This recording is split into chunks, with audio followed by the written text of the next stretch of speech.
नमस्कार। हमारे आज के इस वीडियो में आप सभी का स्वागत है। मैं हूं अजय चौहान। अपने इस चैनल पर मैंने कल्कि अवतार की कथा को लेकर के पिछले 5 वीडियोस बनाए हैं और इस सीरीज़ का ये 6ठा वीडियो है। तो इसमें मैं कल्कि अवतार को लेकर के एक संपूर्ण जानकारी देने का प्रयास कर रहा हूं और ये एक कल्कि पुराण पर आधारित है और जो उसमें दर्शाया गया है या जो उसमें विवरण दिया गया है, मैं उसी को आधार बना करके ये पेश कर रहा हूँ।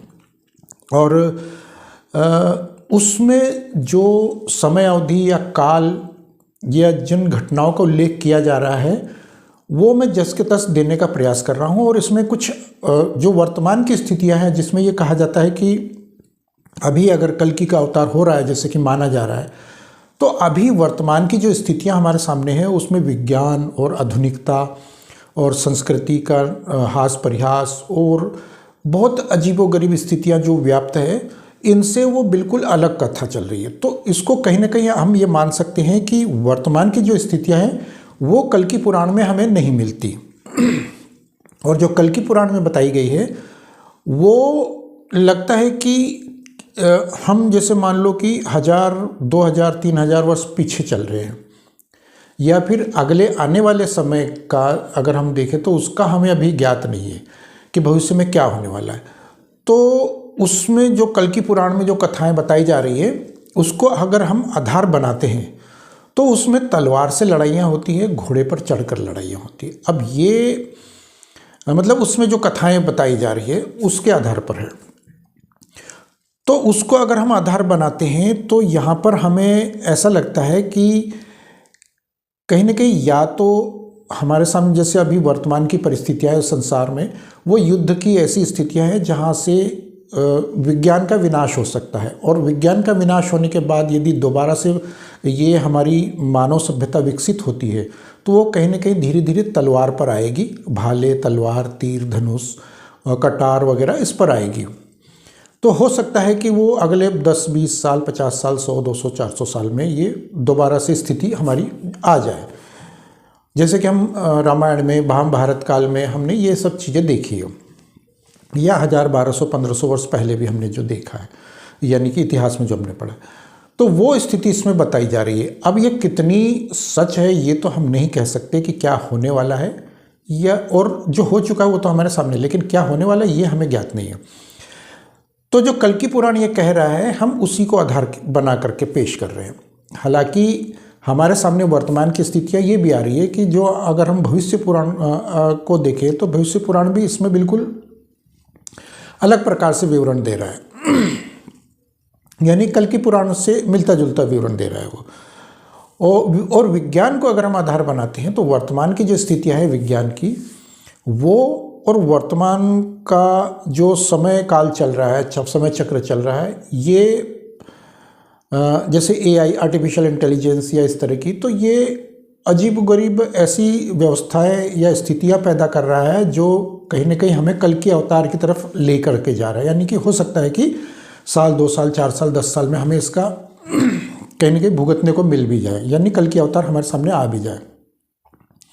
ये कुछ ऐसी स्थितियां बन रही है। तो जो भी हो, आकलन क्या कहता है और हकीकत क्या कहती है ये तो हम अभी पेश नहीं कर सकते। लेकिन मैं जो कल्कि पुराण को लेकर के जो वीडियोस बना रहा हूँ उन्हीं को मैं फ़िलहाल आगे परोसने का काम कर रहा हूँ। और भविष्य पुराण को मैं पढ़ रहा हूँ और करीब 200 पेज मैंने पढ़े हैं उसके, और उसमें 3 भाग में वो भविष्य पुराण है, तो 3 भाग में है। उसका मैं पहला भाग में पढ़ रहा हूँ और उसको पढ़ करके मैं हतप्रभ हूँ कि खैर वो उसको मैं आगे आने वाले वीडियोस में उसकी एक अलग सीरीज़ में बनाऊंगा और उसकी एक अलग से उसकी श्रृंखला पूरी बनाऊंगा और उसमें मैं पेश करने का प्रयास करूंगा। तो छोटे छोटे वीडियोस उसमें बनाने का प्रयास करूंगा, क्योंकि वीडियोस में उसको बहुत लंबा या 4-5 वीडियो में उसको समेट नहीं सकता। 800, 900 पेज के एक वॉल्यूम है, तो वो 3 वॉल्यूम में है, तो आप समझ सकते हैं। तो उसमें विस्तार से अगर उल्लेख किया जाए तो वो बहुत ही ज़्यादा वीडियोज़ उसके बन जाएंगे। यानी कि अगर हम 1 वीडियो, 2 वीडियो में 10, 20, 50 वीडियो में भी उसको नहीं समझ सकते। और वो बहुत ही मज़ेदार, बहुत ही इंटरेस्टिंग और बहुत ही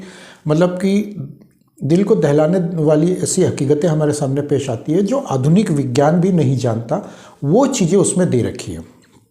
खैर हम उसको बाद में उसके वीडियोस बनाऊंगा। तो जैसे जैसे मुझे समय मिलेगा मैं उनके ऊपर काम करने का प्रयास करूंगा। बाकी पुराण भी मेरे पास है तो मैं उनको भी पढ़ने का प्रयास कर रहा हूँ, साथ ही साथ उनको भी मैं लेकर के चलने का प्रयास कर रहा हूँ। तो फिलहाल हम ये चलते हैं कि जो मैं कल्कि पुराण को आधार बना करके आप लोगों के सामने जो वीडियोस बना रहा हूँ, तो उसमें ये 6 नंबर का पार्ट है वीडियो का। और पिछले अंक में जो मैंने आप लोगों को बताया कि राजा विशाख यूप है किसी राज्य का, और संभव है कि ये गया राज्य का है, गया प्रदेश का एक राजा है। और ये गया भी यहाँ पर 3 अलग अलग भाग में जानी जाती है। तो जैसे कि एक गया प्रदेश बिहार में है, एक उड़ीसा में है, और एक उड़ीसा हमारे दक्षिण भारत में भी गया प्रदेश है। तो ये 3 अलग अलग है जहाँ पर हमारे पितरों के तर्पण किए जाते हैं और पिंडदान वगैरह किए जाते हैं तीनों स्थानों पर। तो ये इसमें से कौन सा है इसका अभी हम खुलासा नहीं कर, मतलब अभी हम इसको ज्ञात नहीं है ऐतिहासिक दृष्टि से अगर हमारे पास देखें तो जो भी है वो हमारे सामने आएगा। तो यहाँ पर जो राजा विशाख यूप है उसकी सभा में भगवान कल्कि विराजमान हैं और उन्होंने सबको दर्शन दे दिए हैं। और भगवान परशुराम के कहने पर उन्होंने अपने आप को संसार के सामने प्रकट कर दिया है कि मैं कल्कि हूँ, और घोषणा कर दी उन्होंने। तो ये फिर जब वो सभा में बैठे हैं और वो वहाँ पर लोगों को संबोधित कर रहे हैं वहाँ पर, और ब्राह्मणों का विशेष सम्मान करवा रहे हैं, और उस राज्य में जिस राज्य में वो हैं, जिस राज्य में उन्होंने अवतार लिया है, उस राज्य के राजा के सभा में वो बैठे हैं, और वहाँ पर वो बता रहे हैं कि मैं यहाँ पर चारों वर्णों को पुनः स्थापित करने का प्रयास कर रहा हूँ और शीघ्र ही कर दूंगा, और ब्राह्मणों का विशेष सम्मान करूँगा, ज्ञानी जनों का सम्मान करूँगा, जो प्रकृति के प्रेमी हैं उनको मैं विशेष स्थान दूंगा, जो शाकाहारी हैं शुद्ध शाकाहारी उनको मैं प्रणाम करता हूँ, और जो संस्कृति सभ्यता और प्राचीनता को जो मानते हैं सनातन धर्मी हैं उनको मेरा प्रणाम है, और उनका मैं स्वागत करता हूं और उनका सम्मान करता हूं। तो कुछ इस तरह की बातें कह रहे हैं। इसके अलावा वो सत्पुरुष है, प्रकृति प्रेमी है, शाकाहारी सनातन प्रेमी आदि का वो हाल जानते हैं, और उनको कहते हैं कि आप निश्चिंत रहिए कि जो भी मेरे द्वारा युद्ध लड़े जाएंगे उनमें आपको मैं कोई भी हानि नहीं होने दूंगा। जो आपकी आयु आप लेकर के आए हैं आप वो आयु पूरी करेंगे। यानी आप अल्प आयु में किसी भी युद्ध की स्थिति में या युद्ध के दौरान कोई प्राकृतिक आपदा या इस तरह की कोई भी युद्ध होता है या किसी चपेट में आप नहीं आएंगे, आप किसी अस्त्र शस्त्र से नहीं मारे जाएंगे युद्ध की अवस्था में, तो आपको मैं पूर्ण रूप से सुरक्षित रखूँगा, ये आश्वासन देते हैं। तो यहाँ पर हमारे लिए शिक्षा ये है कि यदि हम भी प्रकृति प्रेमी बने, सज्जन पुरुष बने, धर्म के आधार पर चले, सनातन धर्मी चले, क्योंकि वो सनातन धर्म की ही बात कर रहे हैं कि जो सनातन धर्मी पुरुष है, महिलाएं हैं, बच्चे हैं, बुजुर्ग हैं, उनकी मैं रक्षा करूँगा। जो सात्विक हैं, जो प्रकृति प्रेमी हैं और जो शाकाहारी हैं, मैं उनका सम्मान करता हूँ, वो मेरे लिए पूजनीय है, आदरणीय हैं, वो इस तरह से उनको बता रहे हैं। और फिर वो राजा भी उन्हें विशेष सम्मान देता है, और फिर संपूर्ण राज्य जो है वो सनातन धर्मी हो जाता है।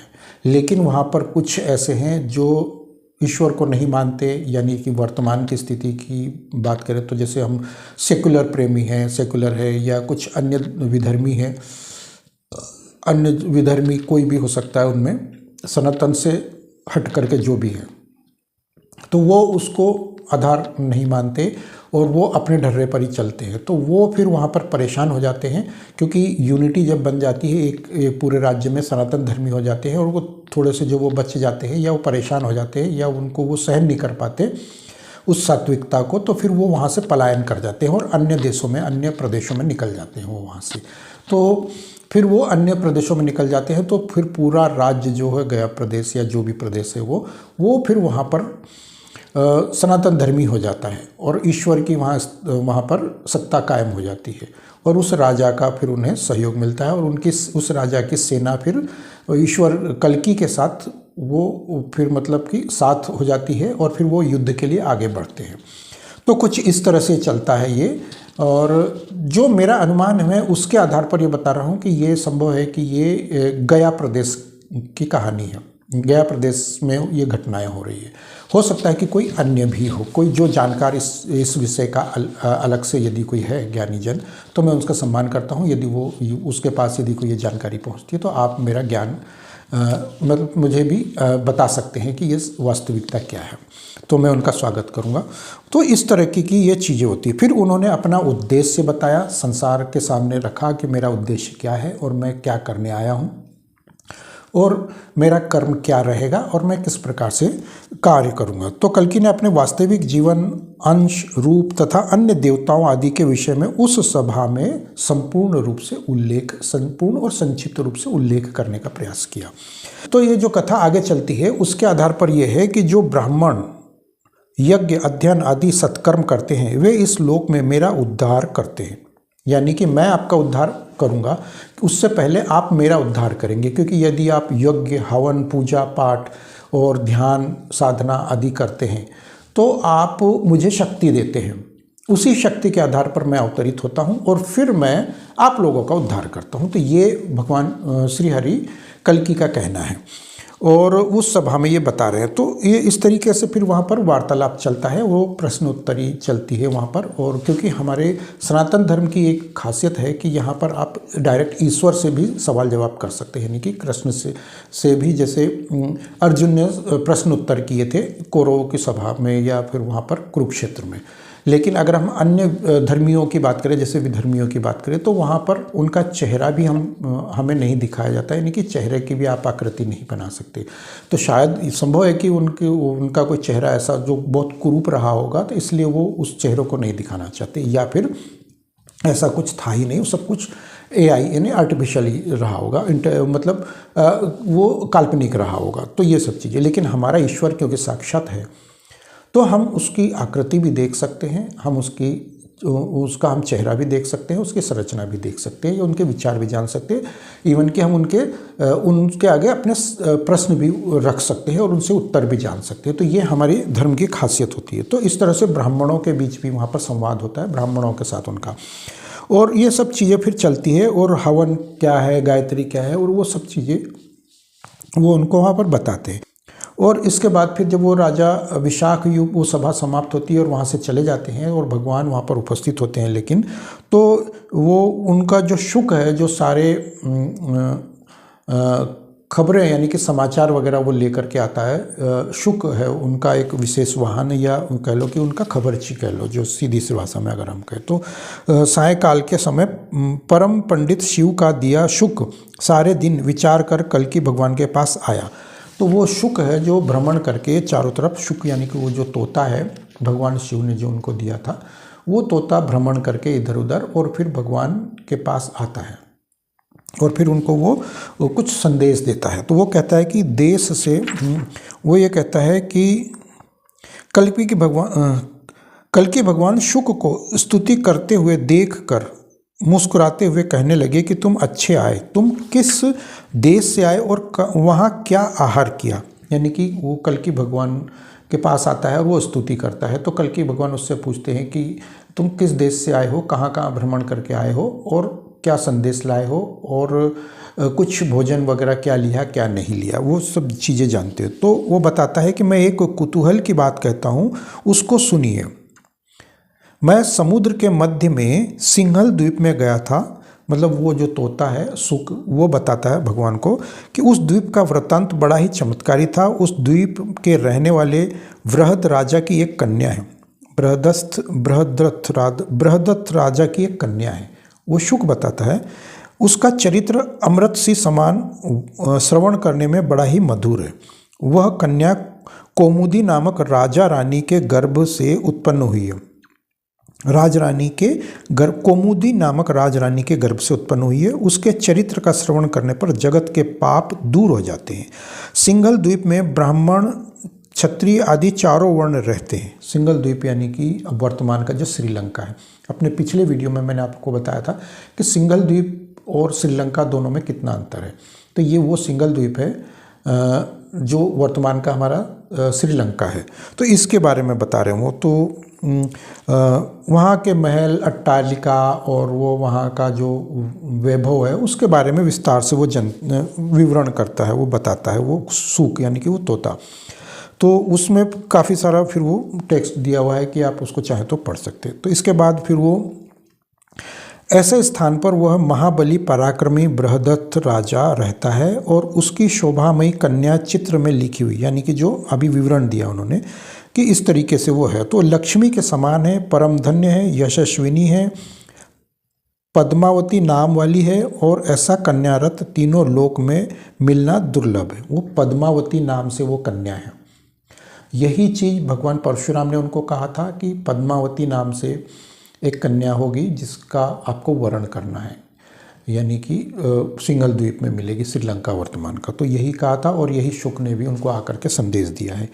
तो वो फिर उसके बारे में बताते हैं, बाल्यावस्था में उन्होंने बहुत तपस्या की और भगवान शिव ने फिर उनको वरदान दिया और इस भगवान शिव और पार्वती ने प्रकट होकर करके उनको वरदान दिया। और उसके बाद फिर ये इस तरीके से तो शिव जी ने जाना कि ये वरांगी विष्णु भगवान की प्रिया लक्ष्मी ने अवतार लिया है। भगवान शिव को ये पता चला कि उसने देवी लक्ष्मी ने अवतार लिया है। और फिर तो फिर वो आगे वो यही चीज़ बात चलती है कि पद्मावती पार्वती सहित महादेवी जी के वर देने को प्रकट हुए देखकर लज्जा से नीचे को मुख किए चुपचाप खड़ी हो गई। तब भूपति महादेव जी उससे कहने लगे कि हे सुबगे, श्री नारायण तुम्हारे पति होंगे, वह प्रसन्न चित्त से तुम्हारा पाणी ग्रहण करेंगे और कोई राजकुमार तुम्हारे योग्य नहीं है, और इसके अलावा और कोई राजकुमार तुम्हारे योग्य नहीं है।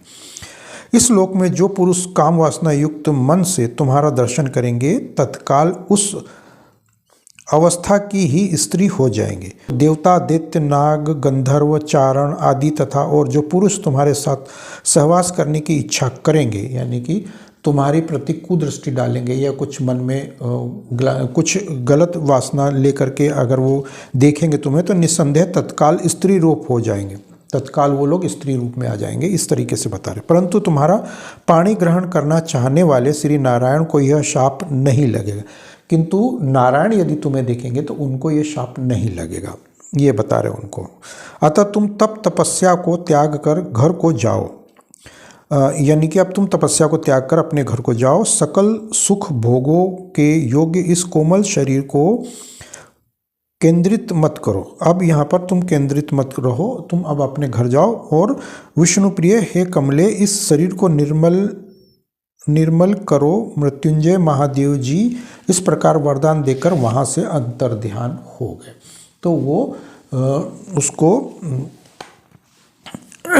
उस राजकुमारी को वो वरदान दे करके वहाँ से अंतर्ध्यान हो गए। तो इस प्रकार से वो सुख है उसने वहाँ पर आकर भगवान विष्णु को, यानी कि भगवान श्री हरि कल की जो विष्णु ने अवतार लिया है कल की रूप में, उनको ये कथा सुनाते हैं। और अगले और ये फिलहाल यहाँ पर ये अध्याय समाप्त होता है और अगले अध्याय में मैं आप लोगों को इससे आगे की कथा बताऊंगा कि वो किस प्रकार से फिर वो उनका वर्ण करते हैं और कहाँ युद्ध लड़ते हैं और किस प्रकार से वो आगे चलते हैं, कहानी आगे चलती है, नहीं ये कथा जो आगे चलती है। तो यहाँ मैं आप लोगों को ये बता दूँ कि ये मेरा 6वां वीडियो है और 7वां वीडियो फिर मैं आगे बनाऊँगा। और इसके अलावा मेरा जो दूसरा एक चैनल है लाइव नॉलेज के नाम से, उस पर भी मैं कुछ वीडियोस डाल रहा हूँ। वहाँ पर भी अगर आप चाहें तो उसको भी देख सकते हैं। और वो मेरा बहुत पुराना वीडियो चैनल है, उसमें हालांकि मैं बहुत कम कंटेंट डालता हूँ, लेकिन वो उसमें भी ऐतिहासिक परिदृश्य को देखते हुए मेरे काफ़ी सारे वीडियोज़ हैं उसमें। तो ये थे मेरे आज की जानकारी और मेरे ये विचार। यदि आप लोगों को मेरी जानकारी विचार अच्छे लगते हो तो कृपया कमेंट बॉक्स में जरूर बताएं। मिलते हैं अगली वीडियो में, तब तक के लिए जय श्री राम।